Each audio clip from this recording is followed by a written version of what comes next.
this is me. Well, this is 6-year-old me. And at the age of 6 years old, I was diagnosed with obsessive compulsive disorder, known as OCD. Now, as a kid, this looked at, I couldn't leave the house without all my clothes being symmetrically on me. My shoelaces had to be perfectly tied. I counted everything, and I couldn't even go outside to play with my friends at recess during some days. At the age of 22, this still gets the best of me, and anxiety fills my life and prevents me of doing some things that I love to do on a regular basis. The scariest thing about this story, though, is that 1 in 5 people around the entire world experience mental illness every single day. And because of this, suicide has become the second leading cause of death for ages 10 to 34. What if scientists today could find a way to eliminate mental illness forever? Theoretically, this sounds like a really good idea. Crime rates would fall, suicide numbers would drop, prison systems would be less full, and we would all just be happier overall. On the other hand, mental illness begins and ends in the brain, and the brain is what makes us us. If something went wrong in the process, how would the livelihoods of patients be affected? And more importantly, how would emotions and personalities be affected? Because we're changing something that makes us us. Now, these questions stem from an ever-growing idea of transhumanism that is becoming more prevalent every day in society. According to Max Moore in 1990, in his journal, The Overhuman and the Transhuman, transhumanism is the idea that humans seek the continuation of the evolution of human life, saying that we are at a very early form of evolution and that we can progress with science and technology to overcome obstacles that we never thought we could ever overcome. This idea has already made a huge impact on the world and especially mental health. In the future, transhumanism has the power to eradicate mental illness from the world and manipulate the field of psychology. However, in doing so, transhumanism will ultimately destroy the practices that we've created in the field so that we might have to reconsider what makes us human in the first place. Now, Elon Musk's idea of Neuralink is one of the most cutting-edge technologies in transhumanism right now.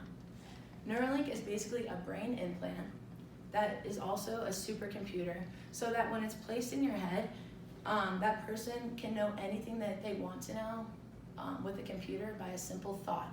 And this can be completely undetectable when using it.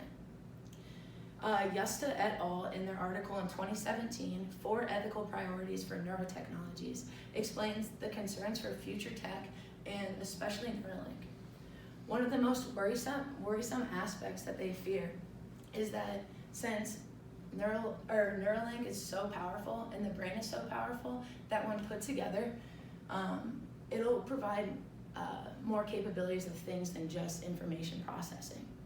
A use for Neuralink that people could abuse is that it can be a replacement for drugs. And for mental health, that's absolutely critical.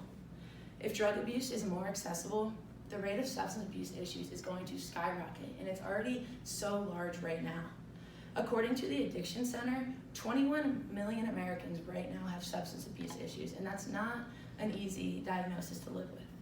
Imagine how these numbers would increase if people could get high or get drunk with just a simple thought. There would be no more hassle in finding drug dealers or gathering change to buy that bottle of alcohol.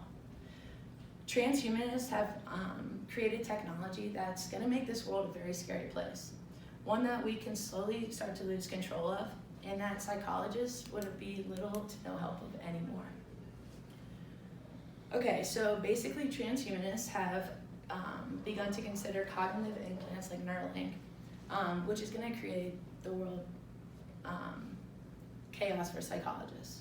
However, Stones, in her chapter of the Transhumanism Handbook, published in 2019, produces the idea of uploading the brain to a computer in order to download the neural circuits to it, manipulate them, and correct for any signals that could cause depression or anxiety or other symptoms of mental illness in the brain. The changed brain would then be re-uploaded back into the body, and that person's mental illness theoretically would be completely gone. However, the brain will be permanently changed because there are millions of neural networks in the brain that even the most advanced neuroscientists don't even know what they do yet. Deleting an entire aspect of someone's brain, even if it is that mental illness, will delete more than just the illness, because the brain continues to adapt and evolve once the mental illness is already placed inside the brain. And if this happens to someone, that person after the re-upload may not think or act the same way that they once did.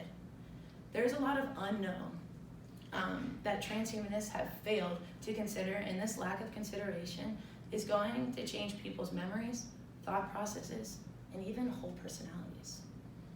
As a future clinical psychologist, I could see this technology even creating more mental illness than what exists right now. Through downloading and re-uploading of the brain, it's possible to lose aspects of human emotion and mood that is going to make us seem more like robots in the future. The world does not need more robotic humans. The world doesn't need drugs available at a simple thought, and it certainly doesn't need uploading of the brain to computers. A main reason that problems exist in the world of psychology is because of the lack of empathy that we have. Empathy is exactly what the world needs, or what people need, in either to have a real impact on mental health and illness. I've had a few different psychology-related jobs, and every single one of them, empathy is at the heart of it. I used to work at a suicide hotline, and we had 50 hours of training, and every aspect of that training was based on this idea of empathy. And every day when I used the phone, I always had to practice empathy. People don't need transhumanism, they need empathy and comfort. Transhumanism characteristics is only going to destroy the little empathy that we have left in the world. And right now, without empathy, the world will go colder and more uninviting than it even is right now. Now, all in all, transhumanism is the belief that science and technology will merge together so that we can achieve things that we never thought we'd be able to achieve before. Psychologists, psychiatrists, and transhumanists are all trying to develop ways to either reduce or eradicate mental illness. However, they're all doing those in different ways, and some are a lot more intrusive than others. The one thing that we do know for sure is that people who need help are going to continue to need help. Because people with mental illness struggle every single day to get out of bed. And people with even severe mental illness sometimes take their lives in order to not be burdened with it. However, transhumanism is not the magical answer that people in the field portray it as to mental illness. Transhumanism will lead humans to becoming less sympathetic, less empathetic, and overall less human. Transhumanism has offered a quick and easy solution to a problem that doesn't require a quick and easy solution. As a future psychologist, mental illness and suicide is something that we have to talk about and that can't be ignored. However, the solution to societal problems as large as mental illness will never result in a quick fix like the ones transhumanists are proposing. A problem to something this complex as the brain takes time, patience, and resilience. And coincidentally, psychologists and psychiatrists right now are taking time, patience, and resilience to help their practice. Psychology works, it really does. If you want help and you're open to treatment, you can get better. But as a society, we are rushed in everything that we do because we feel like that we need to accomplish 1,000 things every single day. However, a rushed mindset, when talking about the part of us that makes us, the brain, will result in chaos and instability. If someone asked me right now if I would rather continue living with my OCD in the world that we live in today, or that I could be relieved of it and we live in a transhumanist future, I would choose to live in the world that we do today every single time.